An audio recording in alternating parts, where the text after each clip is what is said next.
용두삼이라는 말이 있습니다. 처음의 시작은 아주 힘있게 거창하게 시작하는데 끝에 가서는 그냥 흐지부지해지는 것, 그것을 일컫는 말입니다. 그래서 그런지 마무리, 끝을 아름답게 하는 것이 굉장히 중요합니다. 축구 경기를 보면 전후반 45분 합해서 90분간 경기를 하게 되는데 시간은 짧지만 많은 경우에 90분의 경기가 끝나고 추가 시간, 그 시간에 골이 많이 터집니다. 앞에서 90분 동안 골을 더 많이 넣어서 이기고 있는 상태란다 할지라도 추가 시간에 그냥 힘들고 또 골도 넣어서 이기고 있으니까 그냥 가만히 있어야지, 그러면 내가 가만히 있다 그래서 상대방까지 가만히 있는 것이 아닙니다. 내가 쉰다 그래도 상대방은 계속해서 공격을 하기 때문에 결국 역전되는 그러한 일들도 벌어집니다. 그래서 축구 경기는 휘슬이 울릴 때까지 봐야 된다. 끝날 때까지 끝난 것이 아니다. 그런 말들을 합니다. 그래서 야구에도 보면 9회 말 투아웃부터 시작이다, 이런 말이 있고, 골프 하시는 분들도 보니까 장갑을 벗을 때까지 알지 못한다, 이런 말들도 하더라고요. 사랑하는 성도 여러분, 끝날 때까지 끝난 것이 아닙니다. 마무리를 잘 지어야 됩니다. 1970년대에 우리나라가 옷을 많이 수출했습니다. 근데 우리나라가 옷 재질도 좋고 디자인도 잘하고 만들기도 잘해서 수출을 많이 했는데 그 중에 일부가 반품되어 돌아왔습니다. 근데 반품되는 것들 보니까 큰 결함이 있는 것이 아닙니다. 단추 하나 잘못 달려 있거나 실밥이 제대로 떼져 있지 않거나 포장이 좀 약간 어그러져 있거나 다림질해야 되는 그런 옷인데 그 다림질이 제대로 되지 않거나 그런 것들입니다. 옷감도 좋고 디자인도 좋고 손재주가 좋아서 만들기도 잘했는데 마지막 그 마무리하는 작업, 그것이 잘 되지 않아서 반품되곤 했다고 합니다. 사랑하는 성도 여러분, 그래서 성공하는 사람들의 공통적인 특징 한 가지가 뭐냐면 끈기가 있다는 겁니다. 처음부터 끝까지 끈기를 가지고 그것을 이어가는 겁니다. 하룻밤 사이에 성공하는 사람이 나타나는 것처럼 보일지 몰라도 사실 그런 분들은 10년이든 20년이든 그 성공을 위하여 밤낮 노력하고 준비하고 그것을 갈고 닦아왔다가 어느 순간 그것이 터지는 거지, 아무런 그런 것 없이 성공의 길로 접어드는 것이 아닙니다. 이것은 신앙생활에서도 비슷한 것 같습니다.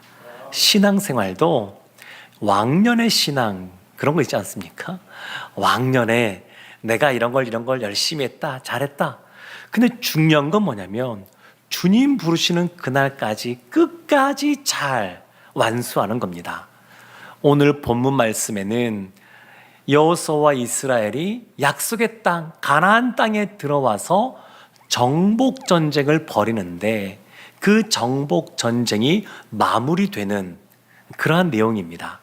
그래서 개괄적으로 전쟁이 어떻게 진행이 되었고 그 결과 이스라엘이 어떠한 또 땅들을 분배했고 그리고 전쟁이 그쳤다, 이렇게 개괄적으로 전쟁을 마무리하고 있습니다. 근데 여기에서 우리가 기억해야 될 것이 있는데 19절 말씀에 이런 말씀이 나옵니다. 기브온 주민 히위 족속 외에는 이스라엘 자손과 화친한 성읍이 하나도 없고 이스라엘 자손이 싸워서 다 점령하였으니, 이스라엘이 다 점령했습니다. 그런데 그 앞에 기브온 족속처럼 화친한 사람들이 없다. 이 말은 여호수아와 이스라엘이 기브온 사람들의 속임수에 넘어가서 그들과 화친을 맺었는데 다시 그런 실수를 범하지 않았다. 그들이 실수했던 것을 기억하고 똑같은 그러한 실수를 범하지 않았다. 이런 의미도 담겨 있고, 또 하나는 가나안 족속 중에서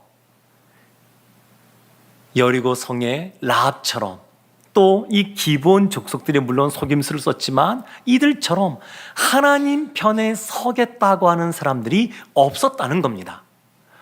출애굽 당시에 하나님이 바로의 마음을 강팍하게 하셨다 이렇게 말하는데, 그것은 그의 마음을 완악하게 했다는 것이 아니라 그 마음이, 바로의 마음이 원래 악한데 완악한데 하나님이 그냥 내버려 두셨다는 겁니다.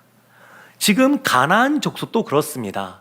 언제든지 이들이 마음을 돌이키면 하나님은 사랑의 하나님이어서 용서해주고 용납해주시고 살 길을 열어주십니다. 그런데 이들의 마음이 여전히 교만하여서 이스라엘과 싸우려고 했지, 라합처럼, 아니면 물론 잘못된 방법이지만 기브온 족속처럼 하나님 편에 서겠다, 그렇게 마음 먹지 않았다는 겁니다. 그래서 그들이 다 이스라엘에게 점령당했습니다. 21절도 그와 같은 말씀이 나옵니다. 그때에 여호수아가 가서 산지와 헤브론과 드빌과 아납과 유다 온 산지와 이스라엘의 온 산지에서 아낙 사람들을 멸절하고 그가 또 그들의 성읍들을 진멸하여 바쳤으므로. 아낙 사람들을 멸절했다. 아낙 사람들이 누구냐면 이스라엘에게 있어서는 두려움의 대상입니다. 모세가 12명의 정탐꾼을 보낼 때 그들이 돌아와서 10명의 정탐꾼이 뭐라고 말하냐면, 저 땅에는 기골이 장대한 사람들이 있습니다. 그들에 비하면 우리는 메뚜기와 같습니다. 그러므로 우리는 망하게 되었습니다. 그들이 그런 보고를 했습니다. 그러니까 아낙 자손, 아마 그 10명의 정탐꾼이 이 아낙 자손을 보고 온 것이 아닌가 싶습니다. 그들은 장대한 사람들이니까요. 그래서 이 아낙 자손은 이스라엘에서 두려움의 대상인데, 성경에서 콕 집어서 그 수많은 족속들 중에서 이 아낙 자손, 이들이 멸하여졌다 이렇게 말합니다. 하나님께서 두려움의 대상인 아낙 자손을 이스라엘 손에 붙여주셨다, 이것을 분명하게 알려주고 있습니다. 그래서 23절에 이렇게 결론을 짓습니다. 이와 같이 여호수아가 여호와께서 모세에게 말씀하신 대로 그 온 땅을 점령하여 이스라엘 지파의 구분에 따라 기업으로 주매 그 땅의 전쟁이 그쳤더라. 그 온 땅을 점령했습니다. 하나님이 주신 약속의 땅, 그 가나안 땅을 다 점령했습니다. 그리고 그 땅에 전쟁이 그쳤습니다. 그런데 이들이 이 전쟁을 한 기간이 나와 있는데 18절 말씀에 보면 오랫동안 싸웠다 이렇게 나옵니다. 오랫동안. 이 오랜 기간이 사람마다 좀 다를 수 있습니다. 어떤 사람은 1년이면 아유 지겨워요, 너무 힘들어요, 지쳤어요, 이런 분이 있는가 하면 어떤 분은 10년 동안 싸워도 아직 싸울 만합니다, 이런 분이 있습니다. 근데 이스라엘 입장에서는 오랫동안 싸웠다라는 거 보니까 지쳤다는 것을 알 수 있습니다. 지쳐서 전쟁을 멈추었다, 이런 것을 알 수 있습니다. 이 싸운 기간을 추론해 보면 약 7년 정도 됩니다. 7년. 12명의 정탐꾼이 정탐을 갈 때에 갈렙이 나이가 40세에 정탐을 갑니다. 그리고 돌아와서 광야에서 38년 동안 거느리게 됩니다. 정탐을 출애굽한 이후에 2년 뒤에 갔으니까 38년 동안 광야에 있습니다. 그리고 45년이 지나서, 정탐한 지 45년이 지나서 갈렙의 나이가 85세가 되었을 때에 이 산지를 내게 주소서, 그렇게 외칩니다. 그래서 45 빼기 38 하면 갑자기 어려워지죠? 7입니다. 7. 그래서 7년이 나옵니다. 그래서 약 7년 동안 싸웠다는 것을 알 수 있습니다. 이스라엘에서 7년이 굉장히 긴 시간이었습니다. 그냥 가만히 있는 시간이 아니라 힘써 싸워야 되는 시간이었습니다. 여리고 전쟁, 아이서 전쟁, 또 아모리 족속과의 전쟁, 가나안 북부 연합군과의 전쟁, 이걸로 끝이 아니라 성경은 그 다음에 생략한 부분이 많지만 다른 수많은 성읍들, 족속들하고 싸움을 했고 그들에서 승리했다, 이것을 말하고 있습니다. 자세하게 말하지 않아도 여리고 전쟁에서 하나님 말씀 붙잡고 순종하여 승리한 것처럼 그들이 승리했다라고 하는 것을 알 수가 있습니다. 사랑하는 성도 여러분, 전쟁이 그쳤습니다. 하나님 말씀 붙잡고 말씀대로 순종하여 승리를 경험했습니다. 하나님의 은혜 가운데 결국 전쟁이 그쳐지게 되었습니다. 전쟁이 그쳐지면 어떤 것이 찾아오겠습니까? 6.25 전쟁, 우리 한국 전쟁이 그친 다음에 이 땅에 다시 평화가 온 것처럼 이들 가운데 평화와 안식이 찾아옵니다. 하나님은 이 세상 살아가는 우리도 치열한 그러한 전쟁 가운데 있는 것을 알고 계십니다. 우리의 삶이 결코 녹록하지가 않습니다. 다니엘서 말씀을 쭉 보게 되면 다니엘서를 통하여 우리가 알 수 있는 것이 있습니다. 세상에 악한 통치자들이 나와서 세상을 악하게 운영하고 전쟁을 일으키고, 그래서 신자든 불신자든 사람은 다 고통 가운데 거하게 만듭니다. 거기다가 하나님 나라의 백성은 이 악한 통치자들, 어둠의 이 세상 주관자들이 가만두지 않습니다.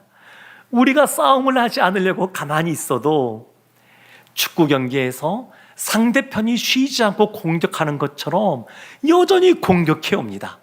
우는 사자와 같이 우리를 어떻게 하면 넘어뜨릴까? 그렇게 공격해 옵니다.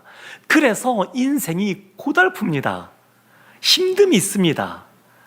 좁은 길로 가야 되고 때로는 가시밭길로 가야 되는 그러한 길입니다. 그런데 이런 우리를 예수님이 뭐라고 말씀하시냐면, 수고하고 무거운 짐진 자들아 다 내게로 오라, 내가 너희를 쉬게 하리라, 그렇게 말씀해 주셨습니다. 그래서 지친 영혼, 이 세상 살아갈 때 홀로 짊을 짊어진 것 같은데 주님 앞에 나오면 주님이 안식을 주신다고 말씀하십니다. 사랑하는 성도 여러분, 그래서 예수님이 선한 목자이시기에 우리가 푸른 초장을 지나가든 아니면 때로는 사망의 음침한 골짜기를 지나가든 그 예수님 때문에 평안할 수가 있습니다. 찬송가 중에 십자가에 나아가면, 그 아래 나아가면 하나님이 주시는 쉼을 얻고 누린다, 이런 찬양이 있습니다.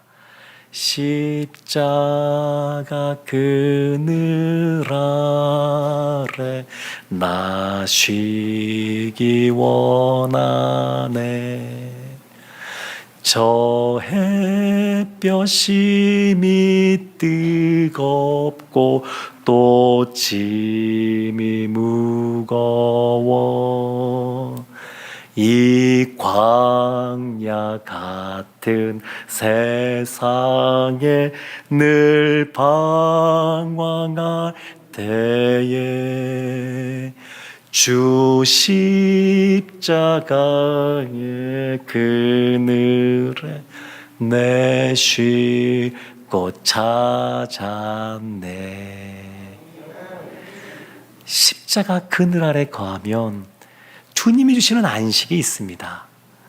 그 주님께서 또 우리에게 진짜 영원한 안식도 주시는데, 다니엘서 말씀 보면 그 가장 끝에 마지막 시대에 대한 계시, 묵시까지 다 받아 누린 다니엘에게 하나님이 주시는 약속의 말씀이 있습니다.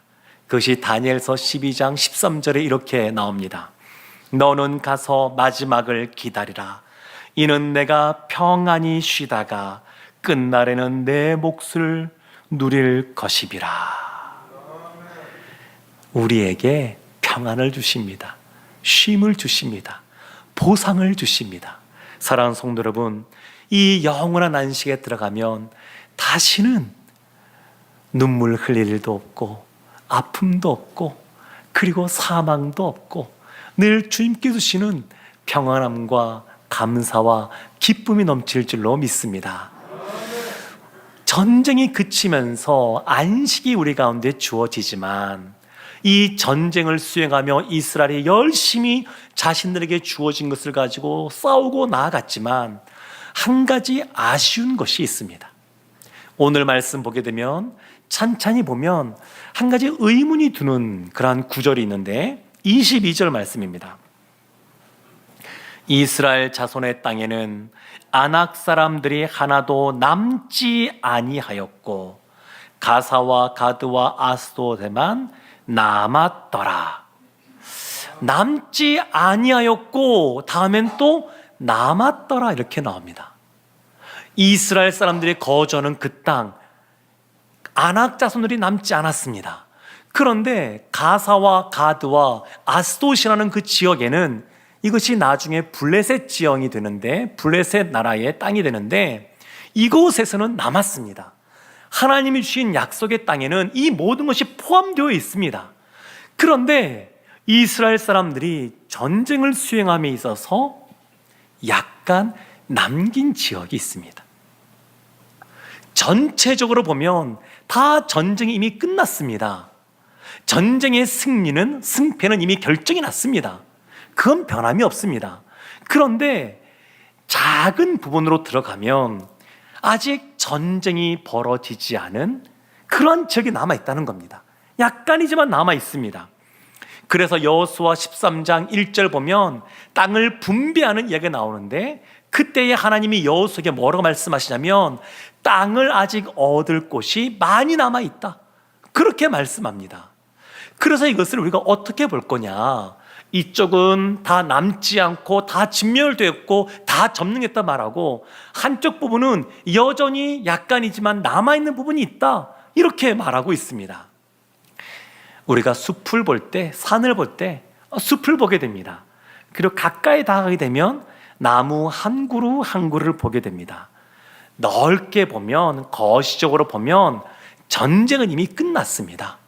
전쟁이 끝났습니다. 6.25 전쟁도 보면 휴전할 때에 38선이 그어지면서 이미 전쟁이 멈추었습니다.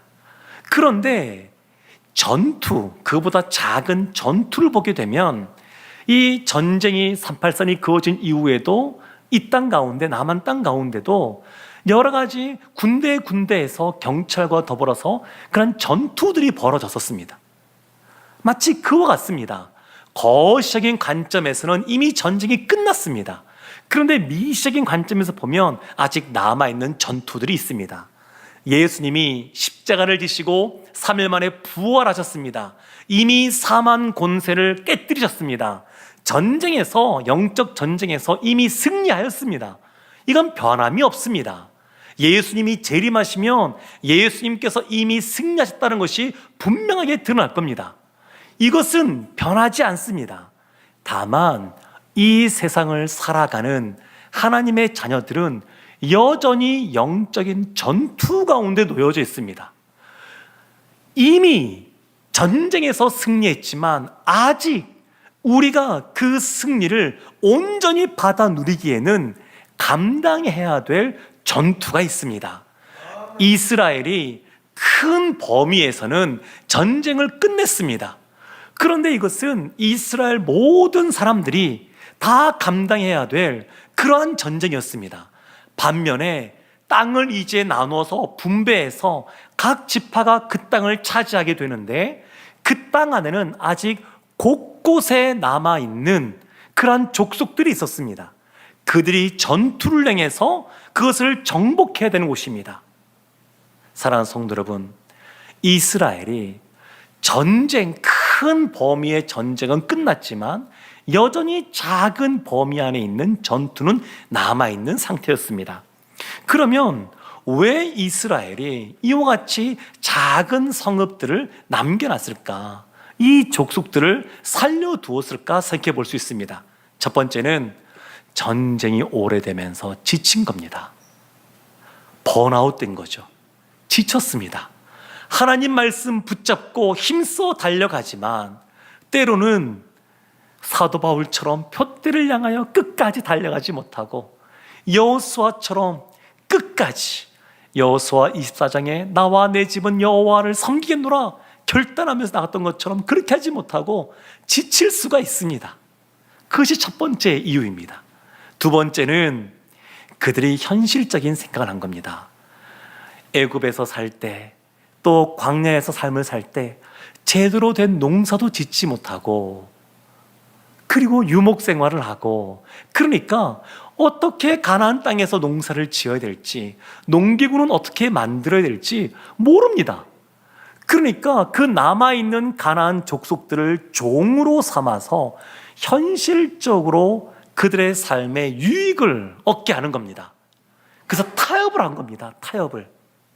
사랑하는 성도 여러분, 이들이 남긴 지역을 특별히 가사, 가드, 아스돗이라고 이름을 명명하고 있습니다.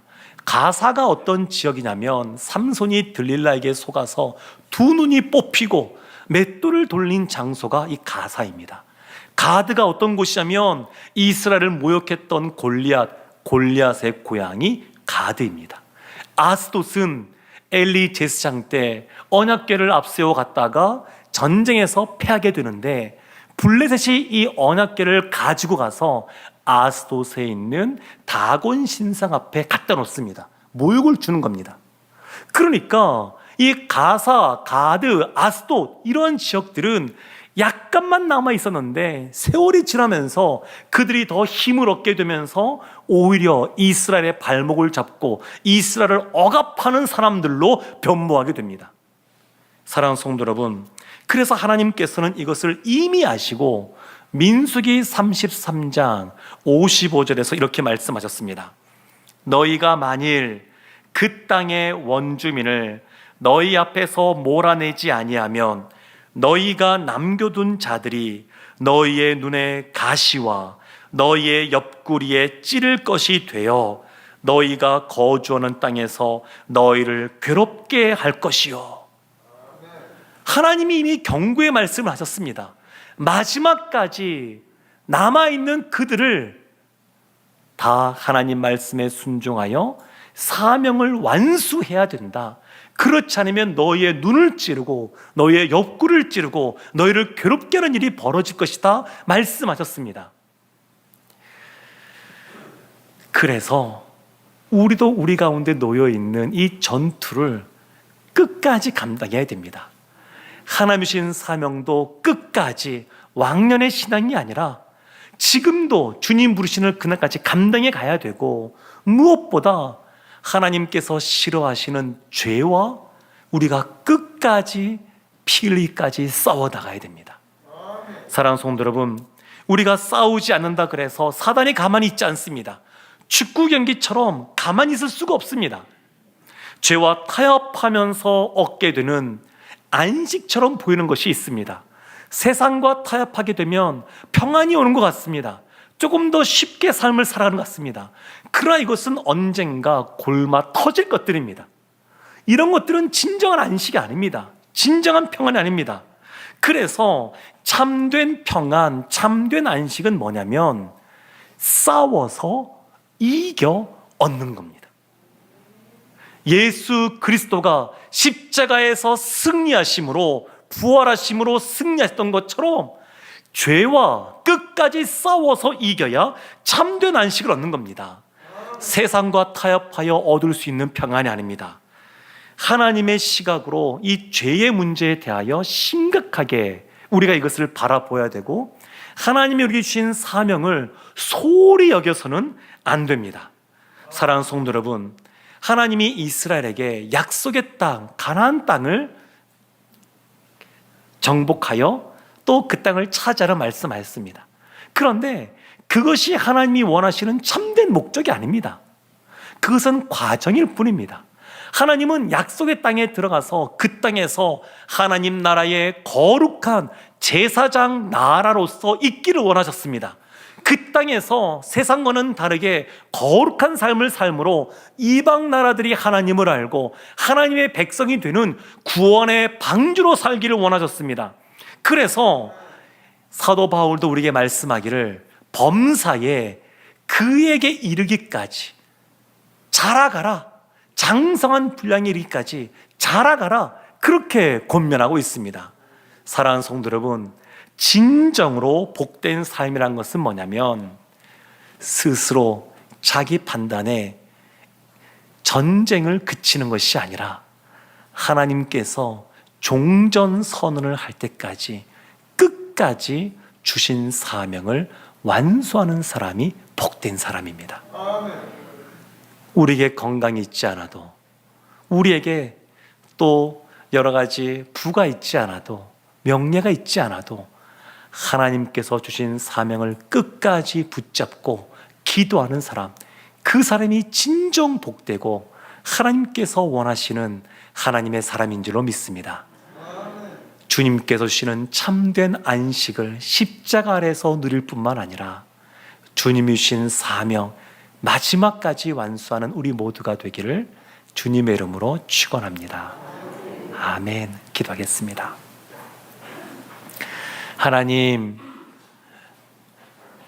하나님이 종전선언을 하는 그날까지 지치지 않고 힘써 달려갈 수 있는 저희들 될 수 있도록 하나님의 은혜를 내려 주시옵소서. 하나님이 감당할 수 있는 능력을 허락하여 주시옵소서.